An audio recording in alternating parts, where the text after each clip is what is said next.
So, hello guys. So, ito yung magiging activity 6 natin sa AutoCAD. Then, you can do this under 5 minutes. So, ang unang gagawin nyo dito is to create a line. 50. Then, you create a circle muna as your reference, which is 10 radius. Then, you move this from this quadrant. You move this into the endpoint of the line. After that, we will create guidelines. So, instead of offset, we will use copy. Once we've done that, we will select this, our base point, our baseline, to create our guidelines. So, select natin yan, then enter. Then, select natin base point natin, which is this, or any in this line. So, in our case, pipilian natin to. And then, after that, itataas lang natin to, tong cursor natin.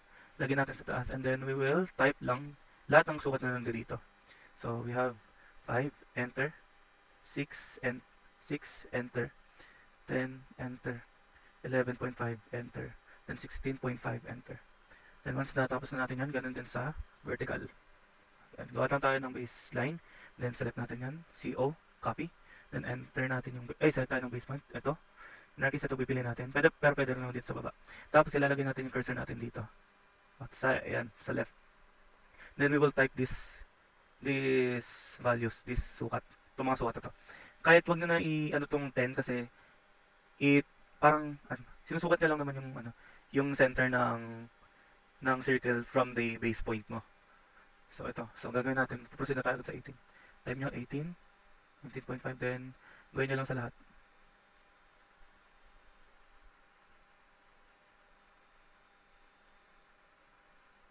Ayan, once natapos nyo na yan, we can proceed na sa drawing. So, as you can see, may mga guidelines na dito. Para sa akin kasi mas mabilis ko na-visualize pag nakaganto. So, as you can see, sa figure, ito yung ulo natin, ito. Tapos ito yung sa baba. Yung paa ng pawn, ito, itong box na to. Then, ito naman, itong box na to, itong part na to. Ito yung may paslant. So, ito yung may curve.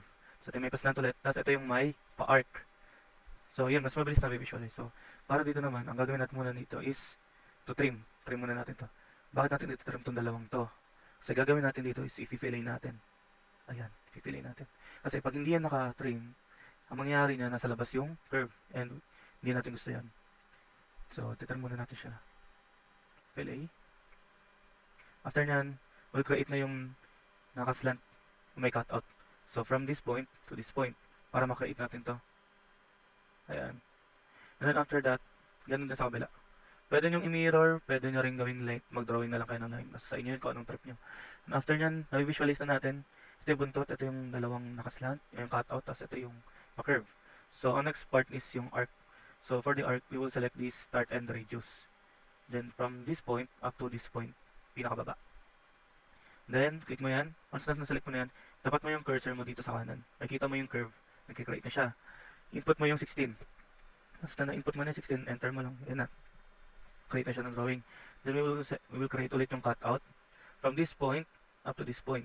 Kasi, makikita nyo dito sa reference, nasa 5 lang siya. Hindi siya nasa 6. And also, hindi siya nasa 11.5. Nasa 10 lang siya. Kasunod, mas mababa sa 11.5. Kaya ako nilagay dito, kasi ito yung 10. Ito yung 11.5 natin. So, ayun. Tapos ilalagay natin sa 6. Ayan, enter. Once natapos na yan. Once natapos nyo na yan, trim nyo na lang. Trim, trim, trim. Tapos trim. Trim nyo yung, erase nyo na yung mga guideline.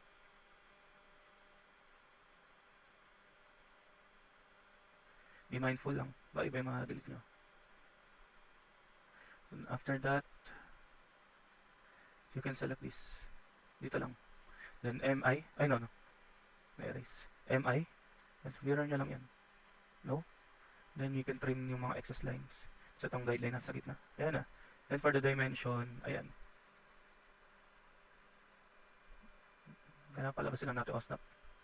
Yan. Tama. Tama. Tama. Tama. Yan, tama ulit. Tama, 18. Wait lang, nalimutan natin yung 10. Yan. Tama, 10. 19.5, tama. 21, tama. Oops. Careful sa mga ganyan lumalabas. Masyado kasing malawak yung ano natin eh.